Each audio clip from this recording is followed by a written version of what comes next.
Coogan Cassius for IFL TV. We're at Trinity House here in Tower Hill for the Moment of Truth press conference, October the 11th at the O2 Arena. With me, I've got Barry Hearn. How are you? I'm good. Happy? Do you know what? If I was any happier, I'd be on drugs. I mean, I'm just, I'm so relaxed at the moment. I'm enjoying sitting in the crowd, watching the great press conference, talking to some great fighters and anticipating a great night on October 11th, mate. It's going to be a blinder. You don't normally come to press conferences anymore. Why did you come to this one? Well, no, I just think I've got time, a little bit of time, you know. I don't have a football club to run anymore, so which is so nice. Of course. So I can sort of drift in and drift out, and it's nice to see behind the scenes, see a great show being put together. It's relaxing for me.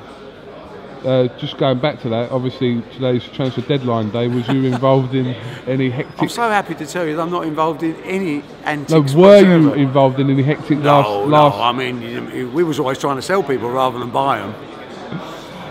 October the 11th, great card. This has been put together actually. Some good little local derbies and little grudge matches, kind of. Yeah. And obviously Lee Selby fighting a world title eliminator, final eliminator against the unbeaten Joel Brunker. Joshua stepping up against Backtoff. I mean, there's effectively three main events, aren't there? And a really good undercard. Well, yeah. You know, for Ryder, it's his moment of truth. I think we've all believed in John. I think he's had his bit of experience, setback with Billy Joe Saunders, but you know, he came out of it with credit. The word from the gym is you know, because a career can go either way after a loss. It can either move on up with the experience, or it can just disappear. I think John Ryder's career is going upwards, and I think he can handle this boy. But it's a step up in anything he's fought before, and he puts his name on a world stage. So that's a fabulous fight, and I'm a big John Ryder fan. So I'm looking for him to really come out with something good. Apologies, Barry. Momentary battery issue, but we'll pick it back up. Talking about John Ryder. Well, I mean, it's a moment of truth for John Ryder. I'm a big Ryder fan. I think he's learned a lot from Billy Joe Saunders' defeat. His training camp say he's ready for a push upwards, and he's getting his chance against Sergio Kamitsa. It's a tough fight, you know, but as I say, I'm a Ryder fan. I think he can handle him, but Lee Selby's up against a 27 and zip fighter, the Australian kid who's ranked in every governing body, and this is a final eliminator for the IBF. He doesn't get a lot bigger than that. I mean, this gives you the passport to really test yourself for a legitimate world title. And I think Selby's in for a real tough night.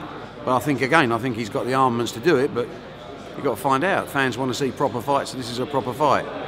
And then watching the big fella hopefully get his first professional title is going to be something, I think, in the career of Anthony Joshua that we'll look back on as the first defining moment of his professional career. The first belt, WBC International. I mean, in theory, assuming he comes through on September the 13th, of course, that means after 9 fights he's qualified to fight for the World Heavyweight title. Not saying he's going to go that route, but he's qualified as WBC International Champion. It's a big fight, and this is what Eddie's show seems to be about. And then I've got an undercard. Normally I get to fights a little bit later. I'm going to get there early because this light welterweight division, there's so many great scraps in there, and they're not really needle fights. I mean, obviously the blokes know each other.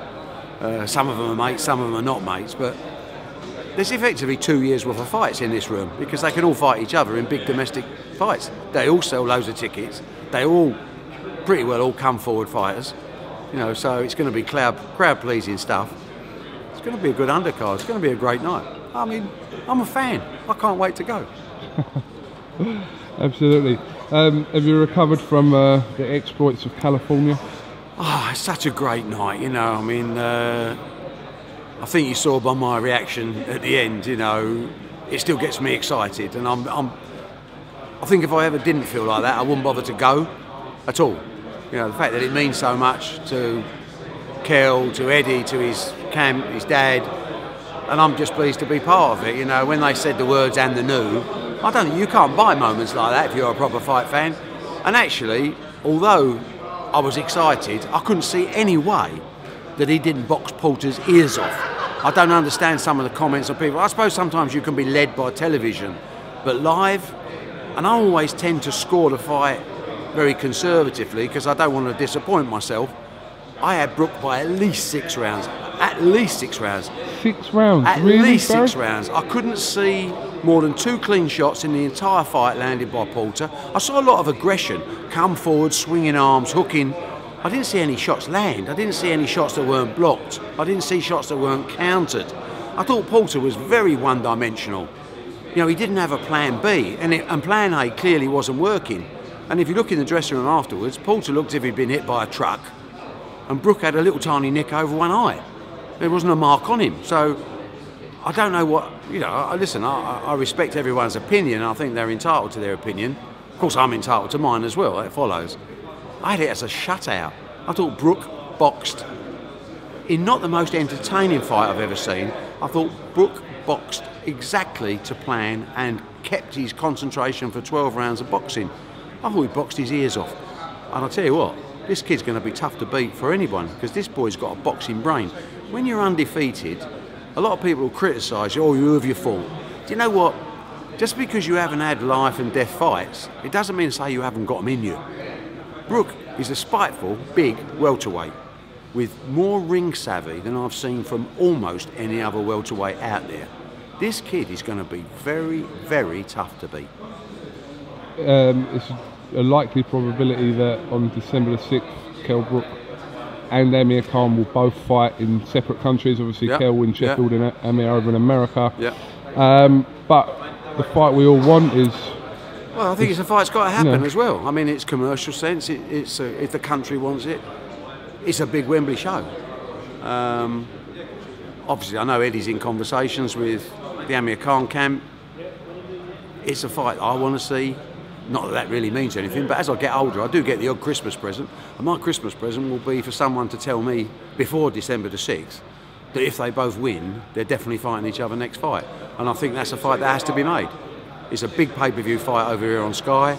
I think it's a big Wembley fight because it's an occasion, it's not just a fight.